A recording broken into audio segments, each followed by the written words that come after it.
এই ক্যাঙ্গারু কোর্টে বিএনপির চেয়ারপারসন বেগম খালেদা জিয়ার বিরুদ্ধেও মিথ্যা এবং ভিত্তিহীন রায় দেওয়া হয়েছিল। বেগম খালেদা জিয়ার সাথে 2006 সাল থেকে 18 সাল পর্যন্ত কাজ করার সুযোগ হয়েছে। প্রত্যেকটা কর্মসূচিতে, প্রত্যেকটা প্রোগ্রামে, বিশেষ করে এই আদালতে যাদের বিরুদ্ধে রায় দেওয়া হয়েছিল, আল্লামা দেলোয়ার হোসেন সাঈদী এবং মিথ্যা মামলায় যে ফাঁসি দেওয়া হয়েছিল মাওলানা মতিউর রহমান নিজামী, আলিয়া হাসান মুজাহিদ, আব্দুল কাদের মোল্লা এবং আরো যে আমাদের ভাইদেরকে বিনা বিচারে হত্যা করা হয়েছে, বিচারের নামে অবিচার করা হয়েছিল, প্রত্যেকটা প্রোগ্রামে বেগম খালেদা জিয়া হাত উঁচু করে দরাজ কণ্ঠে বলেছিল এই বিচার হচ্ছে অবৈধ এবং মিথ্যা সাজানো মামলা। কিন্তু গত পরশু দিনে আমরা দেখলাম ঠাকুরগাঁয়ে বিএনপির মহাসচিব তিনি একটি বক্তব্য দিলেন যে একটি নতুন দল জনগণের কাছে আসছে, তারা দাঁড়িপাল্লা মার্কায় ভোট চাচ্ছে, তারা হচ্ছে যুদ্ধ অপরাধী। তাহলে আপনার নেত্রী যে তাদের যে মিথ্যা মামলা বলল, তাদের মুক্তি চাইল, তাদের বিচার নিয়ে প্রশ্ন তুলল, আজকে কি আমরা বলবো না যে বেগম খালেদা জিয়ার বিরুদ্ধে আপনারা অবস্থান নিয়েছেন? সংগ্রামী বন্ধুরা আমার, মির্জা ফখরুল ইসলাম আলমগীর কাছের ঘরে বসে ঢিল ছুড়বেন না।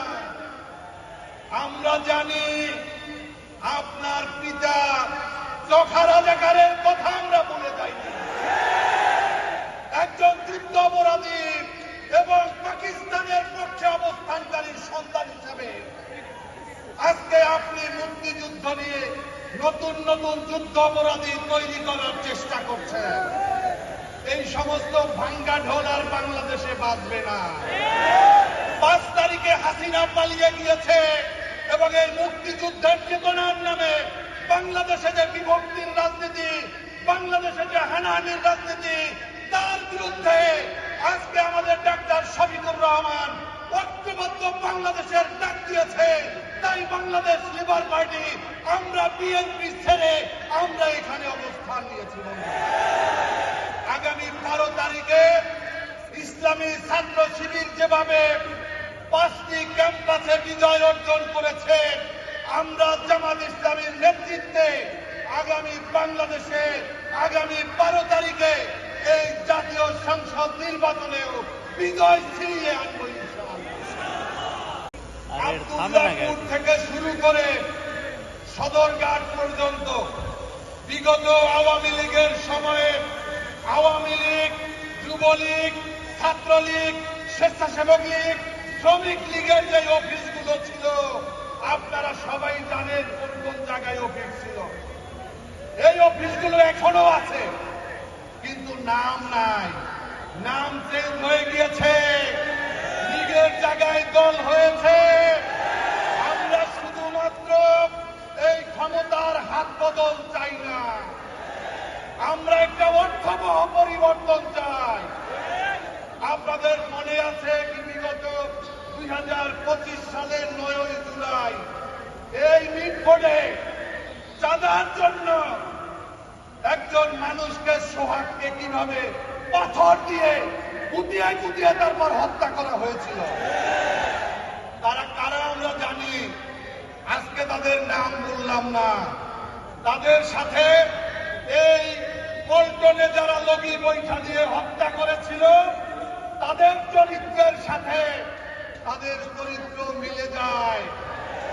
বিগত 5 তারিখের পরে বিগত 17 বছরের ফ্যাসিবাদের বিরুদ্ধে, দুঃশাসনের বিরুদ্ধে, গুম খুন আইনাগরের বিরুদ্ধে যেই শক্তিটি আন্দোলন সংগ্রাম করেছে, যেই শক্তিটি 17 বছর এলাকাতে থাকতে পারে নাই, ঘুমাতে পারে নাই, মামলার কারণে আজকে তারা প্রত্যেকটা এলাকাতে, প্রত্যেকটা অঞ্চলে আতঙ্ক হিসাবে তারা আবির্ভূত হয়েছে। বন্ধুরা, এরা যদি ক্ষমতায় যায়, ক্ষমতায় যাওয়ার আগেই তাদের এই অবস্থা, তারা ক্ষমতা পেলে কি করবে আমার বক্তব্য এখানে শেষ করছি। আল্লাহ হাফেজ। বাংলাদেশ জিন্দাবাদ, বাংলাদেশ লিবার পার্টি জিন্দাবাদ, ঐক্যবদ্ধ বাংলাদেশ জিন্দাবাদ, জিন্দাবাদ।